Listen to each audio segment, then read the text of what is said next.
Hello, dear ones.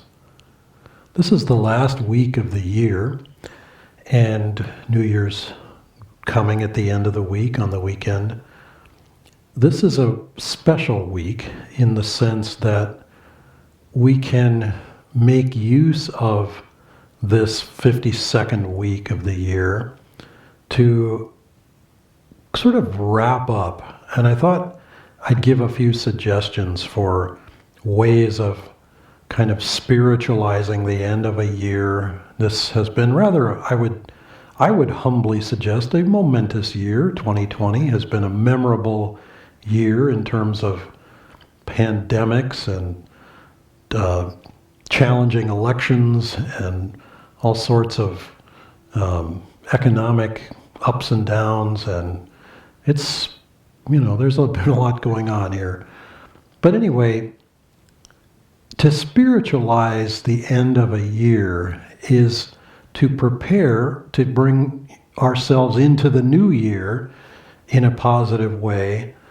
And so there are some things that we can do in this last week of the year that are, they can be done any time of the year. I mean, time being an illusion, and the fact that, even the beginning of a year is a little bit subjective. I mean, Chinese New Year comes a month or more from now, depending on the year.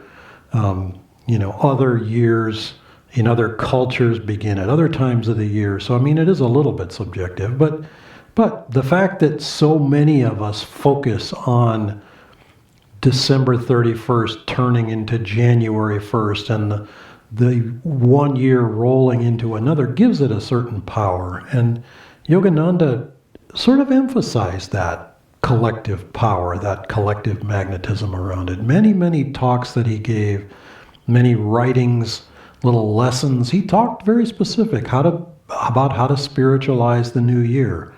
Part of spiritualizing the new year is wrapping up the old year in a positive way. So think of this as some suggestions for doing that.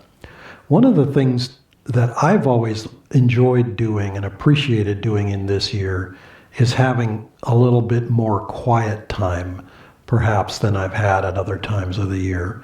In the northern hemisphere where we are, this is one of the colder weeks of the year.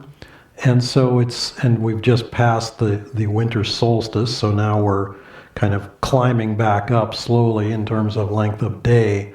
But it's winter now, and it feels like it, and it's dark early and light late, and days are relatively short, nights are relatively long. So it is a more inward time. So it's a nice time to be more quiet, be more centered within, do a little more meditating if you can. But also, in the hours when you're not meditating, just to sort of take stock of the year, assess, what did I learn? How did I grow? What could I have done better? Not in a judgmental or sort of guilt-producing kind of way, but just an assessment. How did I do? What could I learn? What could I have learned more? What could I have done more of or less of? And take those things and, coming up on New Year's Eve, which will be Thursday evening, Thursday evening, Friday being New Year's, we will have a ceremony, a fire ceremony, which we've done now for some years, and we'll chant the Mahamrityunjaya mantra probably 108 times as a ceremony. And we can prepare. In that ceremony, in that evening, we will offer rice into the fire by way of burning up old karma, old seeds, rice being symbolic of those seeds, of past actions, past identifications, old lessons, old things that now they're done, it's finished, it's over with, it's time to move it to the next level.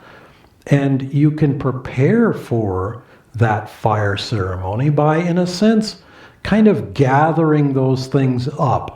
Almost like you would go through the house and empty the trash cans or collect the dirty clothes, or just collect all the stuff that needs to be offered.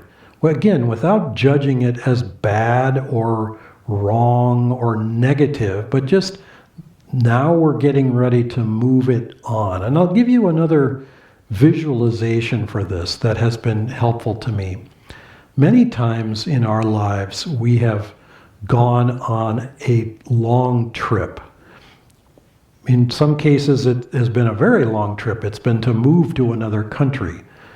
Other times, it's just simply been to go on an assignment, to lead a pilgrimage, a tour, to go somewhere where we were going to be away for some weeks. And if you've ever done that before, whether out of country or in country, you know that there's an awful lot of stuff that has to come together on that last day. There's a lot of projects that have to be finished, a lot of cleanup. We like to come home to a clean house. So we end up, going through the house, cleaning it all up.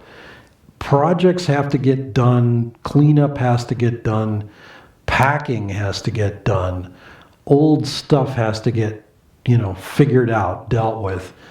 Assignments have to get handed out, messages have to be delivered, emails have to be sent, reservations have to be made, travel arrangements have to be made. There's a lot of stuff that all comes together in the moment when you leave the house, and you hopefully have it all together. You have the passport, you have the identification, you have the credit card, you have all your stuff and your suitcases, you haven't forgotten anything, and now it's time to launch into the new adventure. Well, in a sense, the new year is a journey. And it's a journey of one day, one moment, and then one day, the next day, it'll be January 1st, it'll be January 2nd, it'll be January 30th, it'll be, February, March, April, etc. But every single day is an opportunity. In a sense, you can say every single day is a lifetime.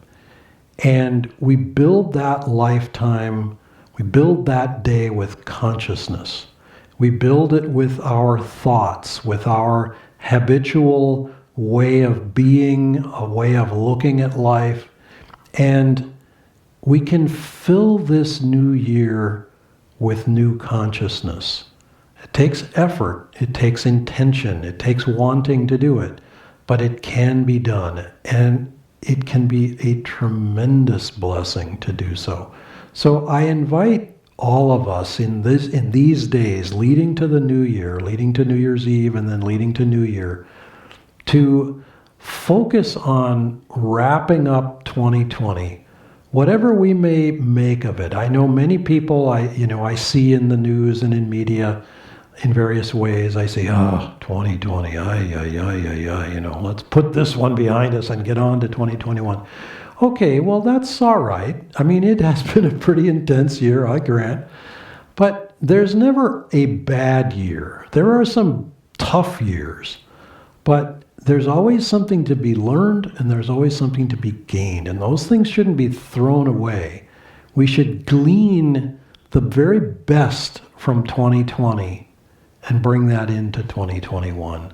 So let's take these days as that opportunity. Spend a little more time inwardly during these days, if you can do so.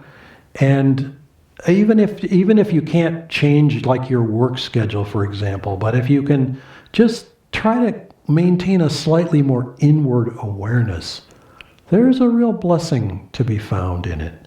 So let's practice this together. And we invite you to join us on New Year's Eve evening for satsang and fire ceremony. I'll check to see the time on that. It's either 6 p.m. Pacific time or 7 p.m. Pacific time, but sometime in the evening. It's not going to be late towards midnight, but it'll be, evening and dark.